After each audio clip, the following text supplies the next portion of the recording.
kelebihan daripada rumah sakit kita ini dibandingkan dengan rumah sakit lain.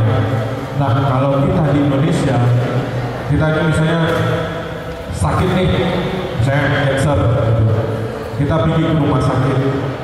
Nah, kita akan diterima oleh satu orang dokter onkologi, dokter ahli penyakit cancer. Nah, beliau akan menerima kita dan merawat kita.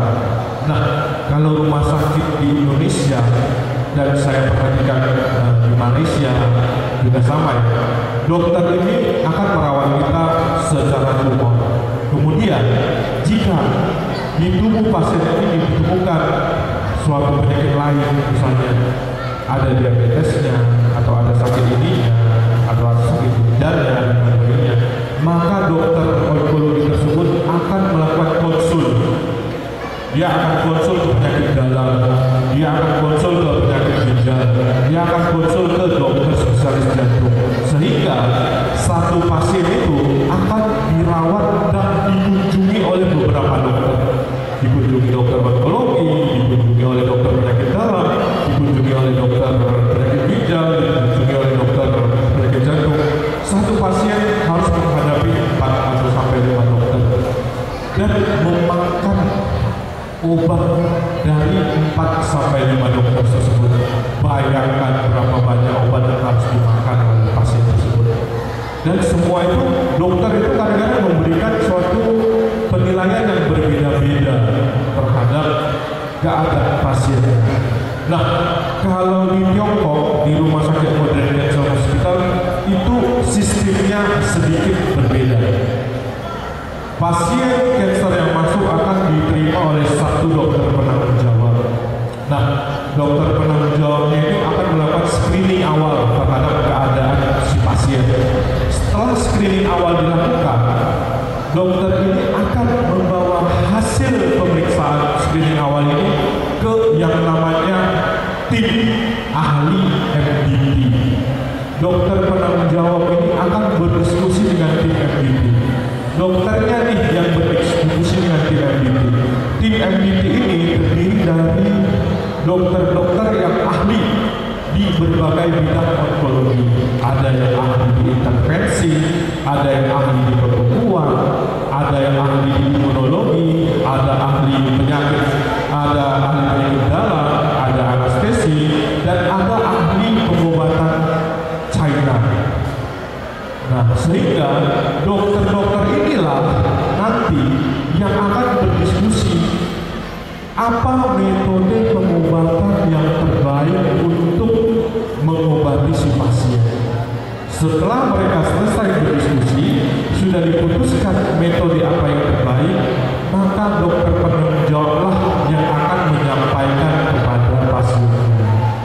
Sehingga kita sebagai pasien hanya menghadapi satu dokter dengan satu diagnosa yang sudah ditegakkan. Tidak banyak lagi iming-iming di pinggir kanan kiri kanan masuk dokter lain. Langsung satu diagnosa yang sudah ditegakkan dengan suatu rencana pengobatan yang sudah disusun.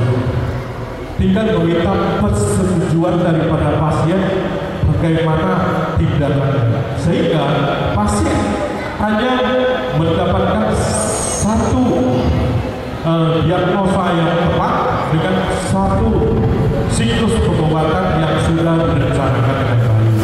Nah, itu kelebihan daripada modern. Nah, baru berikutnya. Nah, ini ada beberapa foto daripada pejuang kanker. Ini foto saya. Ini bibi saya. Saya bawa, ini pertama kali saya mengenal modern. Waktu itu bibi saya mengalami kanker ovarium di Jakarta. Beliau dirawat di rumah sakit yang cukup terkenal di Jakarta. Dilakukan pengobatan radiasi di sinar ovarium. Rencana 40 kali penyinaran, tetapi bibi saya ini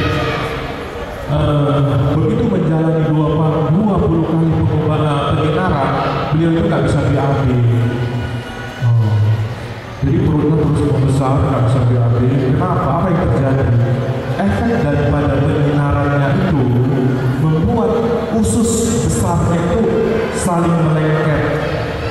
sehingga tumornya belum sembuh, tumor ovariumnya itu belum sembuh, usus besarnya itu sudah rusak duluan, sehingga dia pasang kolonoskopi. Dan ini permanen, nggak bisa dibuka. Jadi beliau menghubungi saya, waduh, bilang kadang family itu dekat, tapi terasa jauh sekali. Sesudah ada masalah, lalu cerita gitu. Jadi terakhir saya bawa dia ke Konco. Nah, memang usus yang sudah lengket itu kan tidak bisa diperbaiki lagi. Tetapi tumor ovarium itu berhasil ditangani di Konco. Ini saya bawa di saya. Nah, ini pasien dari Solo. Dia CA payudara stadium 3B, menjalani pengobatan di Guangzhou, berhasil bersih, dinyatakan bersih. Nah, ini tadi ada nih yang bertanya kepada saya, kalau dia stadium 4 ada nggak hasil dimotret? Ada. Ini Pak Diri Irwan, 50 tahun, dia kanker limfoma. Ini besar banget. Dia berobat ke Guangzhou itu pada tahun 2013. Nah,